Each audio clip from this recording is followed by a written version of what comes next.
వర్తమానము వినుమా ప్రియనేస్తమా, విని నీవు ప్రభుని విశ్వసించుమా.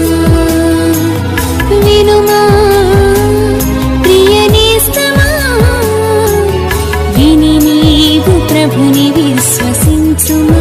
Praise the lord. దేవునికి స్తోత్రం. అనుదిన మన్నా అని ఈ ఆధ్యాత్మిక కార్యక్రమాన్ని వీక్షిస్తున్న ప్రియ సోదరీ సోదరులారా, మన ప్రభువును రక్షకుడునైన యేసు క్రీస్తు అతి శ్రేష్టమైన నామంలో మీ అందరికీ శుభాలు వందనాలు తెలియచేయుచున్నాను. ఈ శ్రేష్టమైన సమయంలో దేవుని పరిశుద్ధ గ్రంథములో నుండి యోహాను రాసిన 3వ పత్రిక 2వ వచనాన్ని చదువుదాం. ప్రియుడా, నీ ఆత్మ వర్ధిల్లుచున్న ప్రకారము నీవు అన్ని విషయములలోనూ వర్ధిల్లుచు సౌఖ్యముగా ఉండవలెనని ప్రార్థించుచున్నాను. ప్రభునందు ప్రియ దేవుని యొక్క బిడ్డలారా, యేసు ప్రభు శిష్యుడును అపోస్తులుడునైనా ఈ యోహాను గారు పరిశుద్ధ గ్రంథంలో ఉన్న 66 పుస్తకాలలో 5 పుస్తకాలు ఆయనే రాశారు. యోహాను సువార్త, మొదటి యోహాను రాసిన పత్రిక, 2వ యోహాను రాసిన పత్రిక, 3వ యోహాను రాసిన పత్రిక, యోహాను రాసిన ప్రకటన గ్రంథం. ఈ 5 పుస్తకాలలో యోహాను గారు రాసిన 3వ పత్రిక ఆయన ప్రియుడైనటువంటి గాయు గారికి ఈ ఉత్తరాన్ని రాయడం జరిగింది. ఈ ఉత్తరములో 2వ వచనములో ఒక అద్భుతమైన మాట కనబడుతుంది.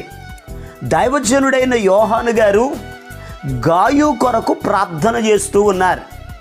ఏమని ప్రార్థిస్తున్నారు అని అడిగితే, ప్రియుడా, నీ ఆత్మ వర్ధిల్లుచున్న ప్రకారము నీవు అన్ని విషయములలో వర్ధిల్లుచు సౌఖ్యముగా ఉండవలెనని ప్రార్థించుచున్నాను అని అన్నారు. నిజమే, ఈ భూలోకంలో ఉన్న ప్రతి వ్యక్తి కూడా ఆత్మీయంగా వర్ధిల్లాలి, శారీరకంగా వర్ధిల్లాలి. గాయు గారు ఆత్మీయంగా వర్ధిల్లాడు. అయితే యోహాను గారు చెప్తున్నారు, నీవు శారీరకంగా కూడా సౌఖ్యముగా సుఖముగా ఉండవలెనని ప్రార్థించుచున్నాను అని అన్నారు. నిజమే ప్రియ దేవుని బిడ్డలారా, ఈ లోకములో ఉన్న ప్రతి వ్యక్తి కూడా సౌఖ్యముగా ఉండాలని, సుఖముగా ఉండాలని, సంతోషంగా ఉండాలని కోరుకుంటారు. సుఖంగా ఉండాలని మనం కోరుకుంటున్నాం, కానీ ఈ భూలోకంలో సుఖము కానీ, సంతోషం కానీ, నెమ్మది కానీ ఏ ఒక్కరికి కనిపించడం లేదు. దైవజనుడైన యోబు గారు ఆయన శోధింపబడుతున్నటువంటి సమయంలో యోబు గ్రంథం 3వ అధ్యాయం 26వ వచనములో, నాకు నెమ్మది లేదు, సుఖము లేదు, విశ్రాంతి లేదు, శ్రమయే సంభవించుచున్నది అని అన్నాడు యోబు గారు. ఈ భూలోకంలో ఉన్నటువంటి మానవులందరి పరిస్థితి ఇదే. ఎక్కడ చూసినా సుఖం, సంతోషం, నెమ్మది అనేటటువంటిది కనబడడం లేదు. ప్రతి వ్యక్తి కూడా బలహీనులైపోతున్నారు, ఆర్థికంగా నలిగిపోతున్నారు, మనశ్శాంతి లేకుండా ఉంటున్నారు, కుటుంబంలో సమాధానం లేకుండా ఉంటున్నారు. ఒక్కొక్కరు ఒక్కొక్క రకమైన సమస్యల చేత బాధపడుతూ సుఖం అనేది కనిపించడం లేదు. అయితే ప్రియ దేవుని బిడ్డలారా, ఒక వ్యక్తి సుఖంగా బ్రతకాలంటే, సౌఖ్యంగా బ్రతకాలంటే అతడు ఏం చేయాలి? దేవుని పరిశుద్ధ గ్రంథంలో నుండి ఈరోజు దేవుని వాక్యాన్ని జాగ్రత్తగా మనం ధ్యానం చేద్దాం. ఒక వ్యక్తి సుఖముగా ఉండాలి అని అంటే దేవుని పరిశుద్ధ గ్రంథంలో నుండి యోబు గ్రంథం 36వ అధ్యాయము 11వ వచనం, వారు ఆలకించి ఆయనను సేవించిన ఎడల తమ దినములను క్షేమముగాను తమ సంవత్సరములను సుఖముగాను వెళ్ళబుచ్చెదరు.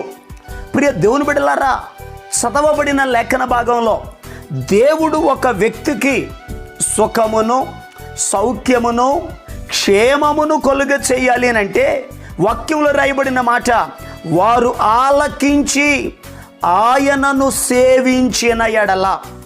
ఎవరైతే దేవునిని సేవిస్తారో, ఆయన ఆరాధిస్తారో, అలా సేవించేటటువంటి వారికి సుఖము క్షేమము కలుగుతుంది.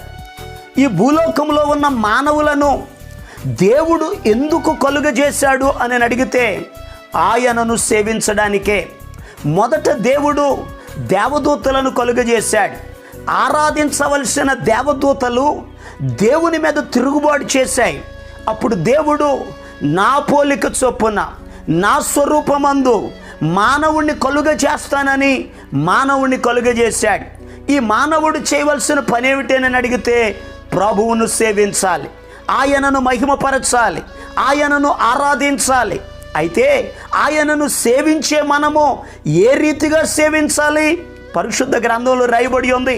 కీర్తనల గ్రంథం 2వ కీర్తన 11వ వచనంలో రాయబడి ఉంది, భయభక్తులు కలిగి యెహోవాను సేవించుడి అని వాక్య భాగంలో రాయబడి ఉంది. 100వ కీర్తన 2వ వచనంలో రాయబడి ఉంది, సంతోషముతో యెహోవాను సేవించుడి అని వాక్య భాగంలో రాయబడి ఉంది. రోమిలికి రాసిన పత్రిక 12వ అధ్యాయము 11వ వచనంలో రాయబడి ఉంది, ఆసక్తి విషయములో మాంద్యులు కాక ఆత్మయందు తీవ్రత గలవారై దేవుని సేవించుడి అని వాక్యం చెప్తుంది. యేసు ప్రభు వారు కూడా చెప్పారు సమరయ స్త్రీతో, దేవుడు ఆత్మ గనుక ఆయనను ఆరాధించువారు ఆత్మతోనూ సత్యముతోనూ ఆరాధింపవలెను అని వాక్య భాగంలో రాయబడి ఉంది. ఈరోజు ఈ మాటలు వింటున్న ప్రియ దేవుని బిడ్డలారా, మనము భయభక్తులు కలిగి సంతోషముతో ఆత్మయందు తీవ్రత కలిగి ఆసక్తి కలిగి ఆత్మతో సత్యముతో మనం ఎప్పుడైతే ఆరాధన చేస్తామో దేవుడు అప్పుడు మనకు సుఖాన్ని సౌఖ్యాన్ని కలుగజేస్తారు. సుఖంగా బ్రతకాలని ఆశ ఉందా? అయితే దేవునిని స్తుతించండి. పరిశుద్ధ గ్రంథంలో అపోస్తులుడైన పౌలు గారు, శీల గారు ఒక పట్టణానికి వెళ్ళారు. ఆ పట్టణంలో దయ్యం పట్టుకున్న ఒక అమ్మాయి ఉంది. ఆ అమ్మాయి కేకలేస్తూ ఉంది. పౌలు గారు తిరిగి ఆమెలో ఉన్న దెయ్యమా వెళ్ళిపో అని అన్నాడు. దెయ్యాన్ని వెళ్ళగొట్టినందుకు తల్లిదండ్రులకు బాధ కలిగింది. పంచాయతీలో పెట్టారు, వారిని చావగొట్టారు, చెరసాల్లో పడేశారు, కాళ్లకు బొండలేశారు, చేతులను గొలుసులతో బంధించారు. అయితే మధ్యరాత్రి వేళ పౌలు శీల వారు పాడుటకును ప్రార్థించుటకును ఆరంభించాను అని వాక్య భాగంలో రాయబడి ఉంది. వారు పాటలు పాడుచుండగా ఖైదీలు వింటున్నారు. అయితే ప్రియ దేవుని బిడ్డలారా, వారు సేవించుట ద్వారా దేవుని శక్తి దిగి వచ్చింది. భూకంపం కలిగింది, పునాదులు అదిరిపోయాయి, తాళాలు ఊడిపోయాయి, తలుపులు తెరవబడ్డాయి, గొలుసులు తెగిపోయాయి, బొండలు ఊడిపోయాయి. వాక్యములో రాయబడిన మాట, అందరి బంధకములు ఊడెను అని వాక్య భాగంలో రాయబడి ఉంది. ప్రియ దేవుని బిడ్డలారా, ఆ చెరసాలలో ఆ బంధకాలలో ఏ ఒక్కరికి సుఖము లేదు, సంతోషము లేదు, నెమ్మది లేదు, అవమానముతో వాళ్ళు బాధపడుతూ ఉన్నారు. పౌలు శీల పాటలు పాడుట ద్వారా, ఆరాధించుట ద్వారా, సేవించుట ద్వారా అందరి బంధకాలు ఊడిపోయాయి, అందరికీ సంతోషం కలిగింది. ఈరోజు ఈ మాటలు వింటున్న ప్రియ దేవుని బిడ్డలారా, నీ కుటుంబంలో కూడా ఏ బంధకాల చేత అయితే నువ్వు నలిగిపోతున్నావో, అవి అప్పులనే బంధకం కావచ్చు, రోగం అనే బంధకం కావచ్చు, సమస్యలనే బంధకం కావచ్చు, పాపం అనే బంధకం కావచ్చు. ఏ బంధకాల మధ్య అయితే నువ్వు నలిగిపోతూ సంతోషం లేక నెమ్మది లేక కృంగిపోయిన స్థితిలో ఉన్నావేమో, ఈరోజు దేవునిని సేవించగలిగితే దేవుడు నీ కుటుంబంలో అద్భుతమైన కార్యాన్ని చేస్తాడు, సుఖమును సంతోషాన్ని కలుగజేస్తాడు. ప్రియ దేవుని బిడ్డలారా, సుఖం కలగాలి అని అంటే ఒకటి ఆయనను సేవించాలి. మరింకొక మాట చెప్తాను, పరిశుద్ధ గ్రంథాలు తెరవండి. 1 తిమోతీయులకు రాసిన పత్రిక 2వ అధ్యాయము 1వ వచనం, మనము సంపూర్ణమైన భక్తియు మాన్యతయు కలిగి నెమ్మదిగాను సుఖముగాను బ్రతుకు నిమిత్తము అన్నిటికంటే ముఖ్యముగా మనుషులందరి కొరకును, రాజుల కొరకును, అధికారులందరి కొరకును విజ్ఞాపనములను ప్రార్థనలను, యాచనలను, కృతజ్ఞతాస్తుతులను చేయవలెనని హెచ్చరించుచున్నాను. ప్రభునందు ప్రియ దేవుని యొక్క బిడ్డలారా, ఈ మొదటి తిమోతికి రాసిన పత్రిక 2వ అధ్యాయం మొదటి 2 వచనాలలో అపోస్తలుడైన పౌలు గారు తిమోతికి ఉత్తరం రాస్తూ చెప్తున్నారు, తిమోతి, నువ్వు సుఖంగా బ్రతకాలంటే, నీకు సంతోషం కలగాలంటే నీవు మనుషులందరి కొరకు నువ్వు ప్రార్థన చేయి. రాజుల కొరకు ప్రార్థన చేయి, అధికారుల కొరకు ప్రార్థన చేయి, సామాన్యుల కొరకు ప్రార్థన చేయి. నువ్వు ఎప్పుడైతే ప్రార్థన చేస్తావో నీ ప్రార్థన దేవుడు ఆలకించి నీకు సుఖాన్ని కలుగజేస్తాడు. నిజమే ప్రియ దేవుని బిడ్డలారా, ఎందుకనగా ప్రతి దినము ప్రార్థన చేసేవారిగా ఉండాలి. ప్రార్థన మన కుటుంబంలో ఉన్న సమస్యలను పరిష్కరిస్తుంది. ప్రార్థన సంతోషాన్ని కలుగజేస్తుంది. ప్రార్థన నెమ్మదిని కలుగజేస్తుంది. భక్తులు ప్రార్థన చేసి వారి మీదకి వచ్చిన ప్రతి సమస్యలలో నుండి వారు విడిపించబడ్డారు. అందుకనే అపోస్తలుడైన యోహాను గారు గాయుకు ఉత్తరం రాస్తూ చెప్తున్నారు, గాయు, నీ కొరకు నేను ప్రార్థన చేస్తున్నాను. నీ ఆత్మ ఎలా వర్ధిల్లిందో అలా నువ్వు శారీరకంగా కూడా నువ్వు సౌఖ్యంగా ఉండాలని, సుఖంగా ఉండాలని, శారీరకంగా ఆధ్యాత్మికంగా అన్ని విషయాలలో నువ్వు అభివృద్ధి చెందాలని నీ కొరకు నేను ప్రార్థన చేస్తున్నాను అని సెలవిచ్చారు. ఈరోజు ఈ మాటలు వింటున్న ప్రియ దేవుని బిడ్డలారా, మీ కుటుంబం కొరకు ప్రార్థన చేయండి. మారు మనసు పొందనటువంటి మీ చుట్టుప్రక్కల వారి కొరకు ప్రార్థన చేయండి. గ్రామం కొరకు ప్రార్థన చేయండి. రాష్ట్రం కొరకు ప్రార్థన చేయండి. దేశం కొరకు ప్రార్థన చేయండి. మనం అందరి కొరకు ప్రార్థన చేయుట ద్వారా దేవుడు మన జీవితంలో సుఖాన్ని, సంతోషాన్ని కలుగజేస్తాడు. అలా ప్రార్థన చేసి దేవునికి మొరపెట్టి ప్రభు ఇచ్చే ఆశీర్వాదాలు పొందుకుందాం. దేవుడి మాటలను మన వెనుకడిలో ఆశీర్వదించునుగాక. ఆమేన్. మీకు, మీ కుటుంబానికి సంతోషం, సౌఖ్యం కలుగునట్లు మీ కొరకు నేను ప్రార్థన చేస్తాను. తలలు వంచండి, కళ్ళు మూసుకోనండి, ప్రార్థనలో ఏకీభవించండి. మహాపరిశుద్ధుడును ప్రేమ కలిగిన మా పరమ తండ్రి, నీకు వందనాలయ్యా. నీ బిడ్డలను మీరు దీవించండి, ఆశీర్వదించండి, ఆరోగ్యవంతులుగా తీర్చిదిద్దండి. నీ బిడ్డలకు మీరు తోడై ఉండండి. ప్రతి ఒక్కరి జీవితాలలో సుఖం కలుగునుగాక, సంతోషం కలుగునుగాక, నెమ్మది కలుగునుగాక, ప్రతి విధమైన బలహీనతల నుండి విడిపించబడుదురుగాక, దుఃఖ దినములు సమాప్తములగునుగాక, వారి తలల మీద నిత్య సంతోషముండునుగాక నా జ్ఞాపిస్తున్నాను.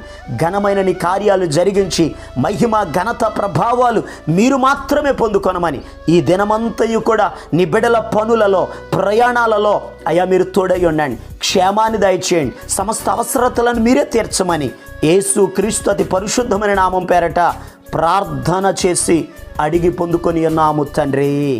ఆమేన్. మన ప్రభు అయిన యేసు క్రీస్తు కృప మీకు తోడుగా ఉండి నడిపించునుగాక. ఆమేన్. ఈరోజు పుట్టినరోజు మరియు పెళ్లి రోజు జరుపుకుంటున్న వారికి సీసలి మన్నా చర్చి తరపున మా కుటుంబ పక్షముగా మీకు శుభాలు తెలియపరుస్తున్నాం. May God bless you.